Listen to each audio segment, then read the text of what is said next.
The nature of ego is, as we know, is the false self. It's false, right? So it's, let's say, holographic, transparent. It's not really, quote unquote, real per se. It's this image, right? An image. It's kind of like when you look at something and you thought it was real, but when you come closer and look closer, you realize that you can get your hands right through it. It turns out to be holographic. It turns out to be transparent. It turns out to be just an image, right? So that's ego. Now, when one is not anymore in allegiance, let's say, to the seeming solidity of this, meaning when one realizes the ego's nature, which is unsolid, transparent, unreal, right? Then you know that you, this sense of me, this sense of I, me, myself, is not actually real. So you know that you're the false self. You know that you're the false one. You're the transparent one. You're not the real one, let's say. Just as a reminder, the only purpose of this is the practical application. I'm not concerned with philosophy or beliefs or any of that nonsense. The pointings here comes from the actual livingness of this. So the practical application of this is there is knowing that you're not the real one. You're the false one. So let's say you're an artist. You know that you, the ego, me, myself, ego, right, is not the real artist. You're not the real thing, let's say. And so you let the true artist, quote unquote, do its thing, right? So this coincides with the previous pointing wherein the ego acts as the hollow bamboo, the hollow conduit, just a mere passageway for substance to come through, right? So substance here is the true artist. Right? So you, the me, my, me, self, me, image, structure, the sense of me that resides in our minds is not the real artist, but just a bringer, but just a deliverer. And the true artist comes through you, the hollowed out ego. Because you know you're not the real one. So you know that substance output, let's say, will not come from you. You rely on the true artist, you see.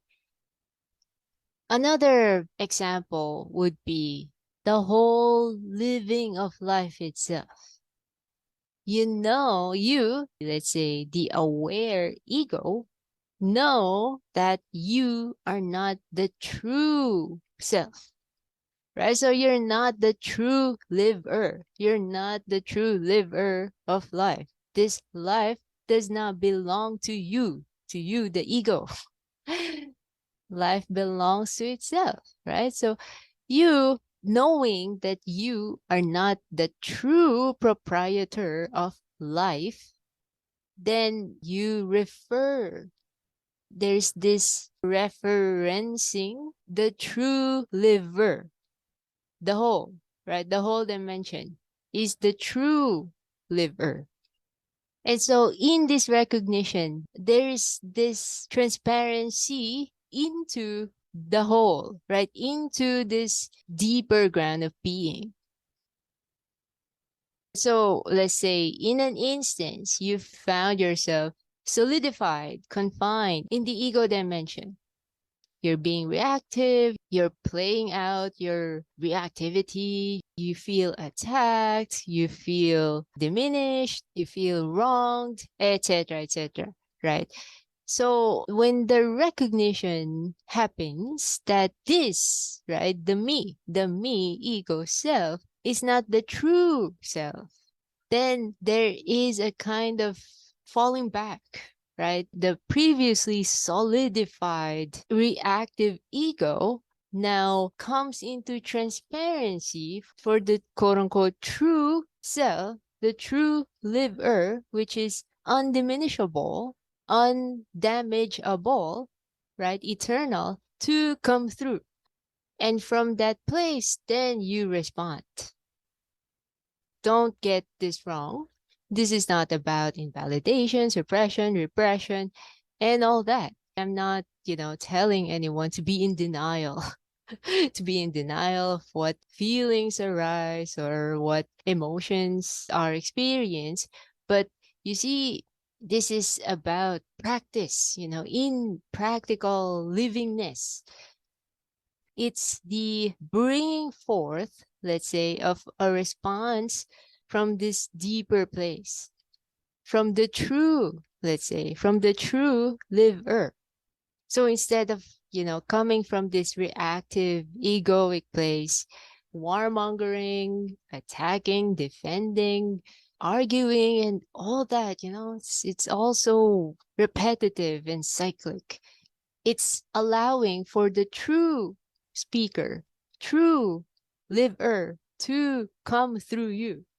You referred to it, you see. The ego comes into hollowness so that the true substance, comes through.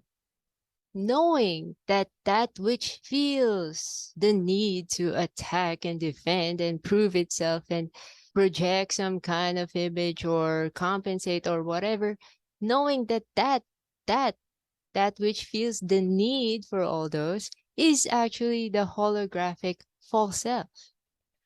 So you're not in denial of those experiences, but you realize that those experiences belongs to the holographic false self, right?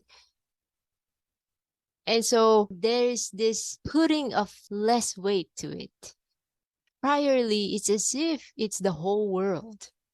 The ego is this solid thing that you're confined in. Now it hollowed out, you see, it transparentify.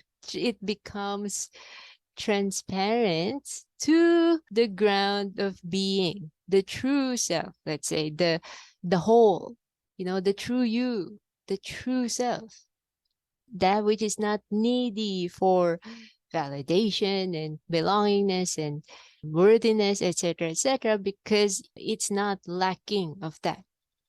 It's having this awareness to let that which is true speak. You see, to become humble, knowing that you as the ego, me, my, me self, is the false self. Knowing that you, the ego, are the false one, you humble yourself, right? The opacity lowers. You bow down, quote unquote. So these are the spiritual terms that are used, right? Bowing down.